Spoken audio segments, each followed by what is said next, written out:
This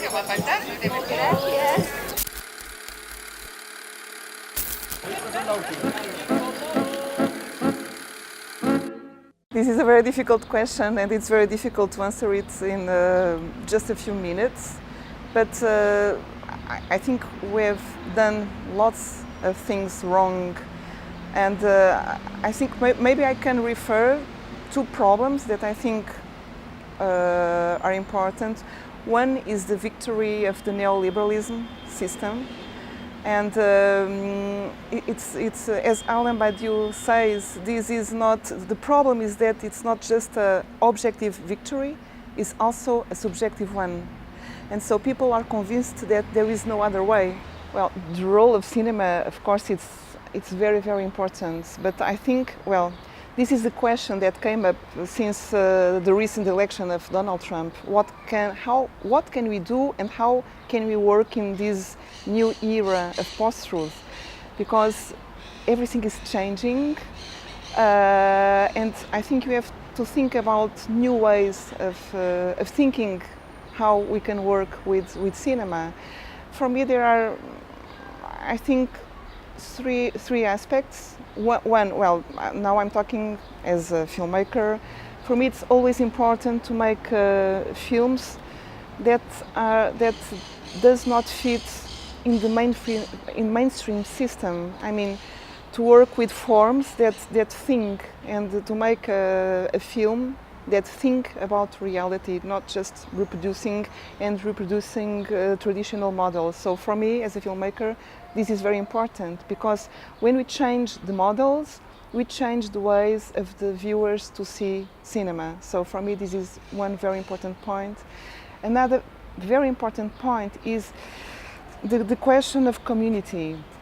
I mean, we have to be able to create communities, and to create communities and points of discussion.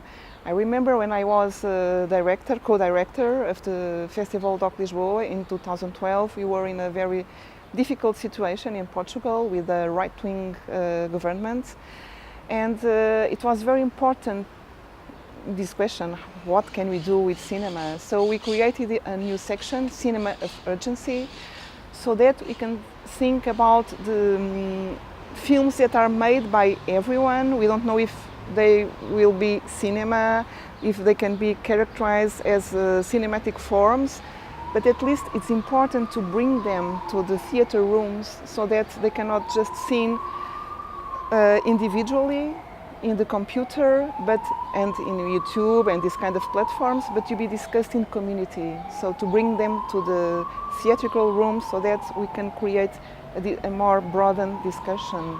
So for me, this is another very important thing. And maybe a third thing is the problem of transmission. And I think one of the great problems nowadays is that the chains of transmission were broken. And we can see that things that for us were not possible anymore, they are returning. So the history is repeating itself. So we have to link again and to create new ways of transmission, so that memory, to go to the past, not just to see what happened in the past, but to think how this past is thinkable in the present, so that you can think about the future. I think that we have done a lot of things wrong, and it's a tough question to answer in just a few minutes, but I think I can mention two aspects. One of them is the victory of neoliberalism, and Alain Badiou, the French philosopher, says that the main question is that it's not just an objective victory, it's also a subjective one. So people are completely convinced, and they assumed and they integrate that there is only one way. And so this leads to the passivity of the people. So for me, this is one huge question that can explain in part of the situation that we are living now today. And another thing that I would like to mention, it's more from an historical point of view. Well, I'm a filmmaker, I'm not an historian, but the thing is that after the fall of the Soviet Union, there started to be a kind of rethinking of the revolutionary movements, and all the revolutionary tradition suffered a kind of criminalization, something that, well, that came from the French Revolution, then all the revolutions, the Soviet Revolution, etc. And the anti-fascist movement tended to be completely forgotten and not very well seen. So these proportionate a kind of rethinking of what is fascism, and also a kind of whitewashing about what fascism was. So I think this was very dangerous, and this combination, in fact, led to the situation we are living now today. And of course, more things, but I would like to point to these two aspects. I started to make this film before 48, which is my previous film. So all my films are connected, but what I can say is that this film is a kind of zoom in. I mean, my first feature documentary was with archive footage of the 48 years of the dictatorship, so it's a very broadened film with a very wide angle.